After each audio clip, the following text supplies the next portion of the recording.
Daniel chapitre 3. Ça, vous connaissez cette histoire, n'est-ce pas? Donc je n'ai pas besoin d'expliquer cette histoire. Daniel chapitre 3. On a déjà lu. Donc les amis de Daniel, 3 amis de Daniel, ils devaient être tués, c'est-à-dire ils devaient être jetés dans la fourneuse. C'est ça, hein? Le verset 16. À 15 d'abord. Maintenant, tenez-vous prêts. Et au moment où vous entendrez le son de la trompette, du chalumeau, de la guitare, de la chambuc, du psalterion, de la cornemuse et de toutes sortes d'instruments, vous vous prosternerez et vous adorerez la statue que j'ai faite. Si vous ne l'adorerez pas, vous serez jetés à l'instant même au milieu d'une fourneuse ardente.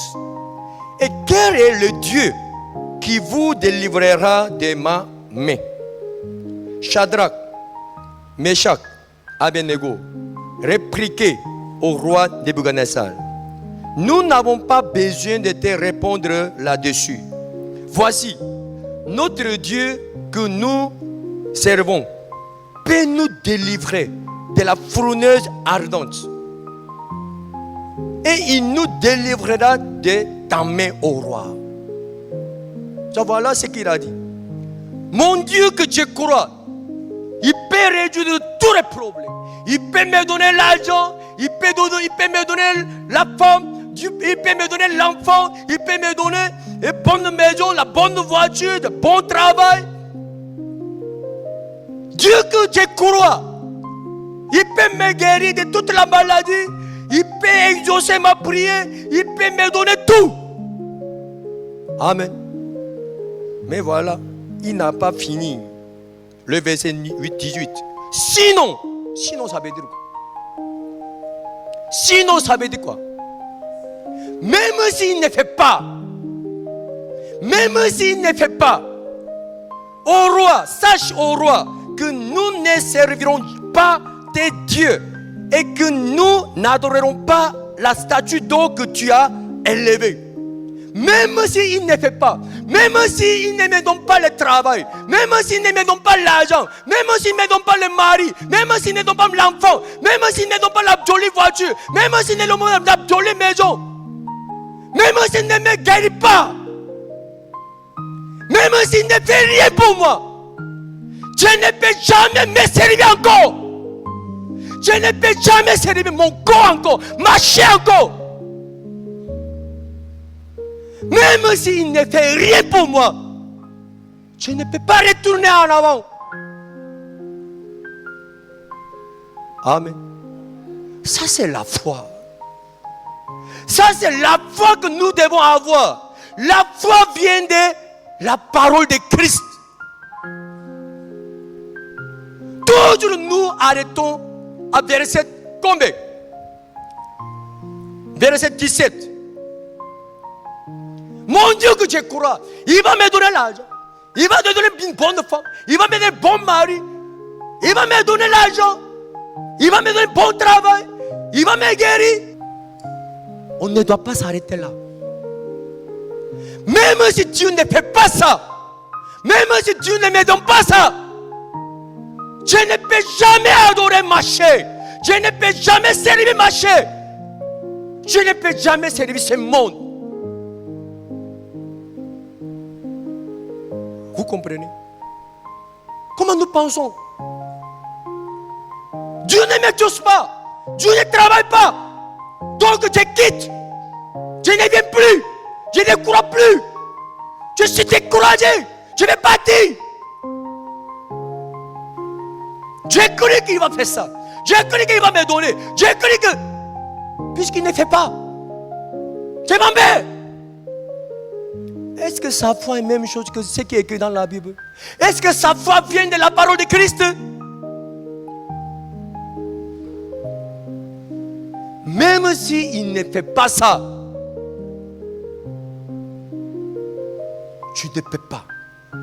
Tu ne peux pas retourner en avant. En arrière. Amen. Amen. Vraiment, je veux que votre vie soit utilisée pour l'évangile. Dieu vous a donné les pieds, Dieu vous a donné les mains. Dieu vous a donné les bras. Avec toute cette bénédiction, avec tout ce que Dieu vous a donné, jusqu'à présent, vous avez fait quoi? Quelle vie que vous avez menée?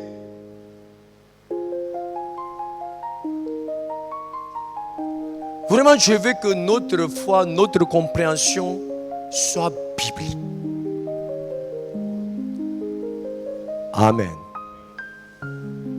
En ce moment-là, Dieu va travailler dans notre vie bibliquement.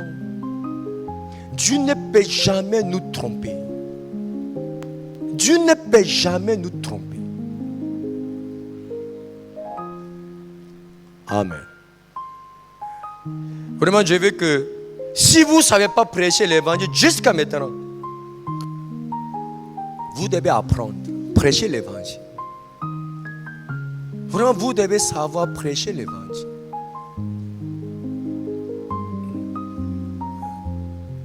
Ni Bouichichi qui n'a pas de pieds, qui n'a pas de bras, on pense qu'il est inutile. Il ne pourra rien faire. Mais il prêche. Il prêche. Il prêche partout dans le monde.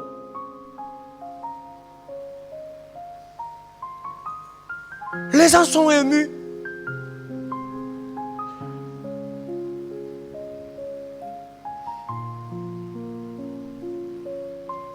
S'il peut travailler, nous aussi nous pouvons travailler plus que ça.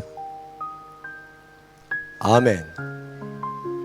Vraiment, je veux que votre vie soit utilisée pour Dieu. Vraiment, je veux que vous connaissiez votre valeur. Vraiment, vous devez savoir votre valeur. Vous devez savoir la valeur de ce que vous avez écouté. L'évangile que nous avons écouté, c'est vraiment précieux. C'est vraiment précieux. Amen.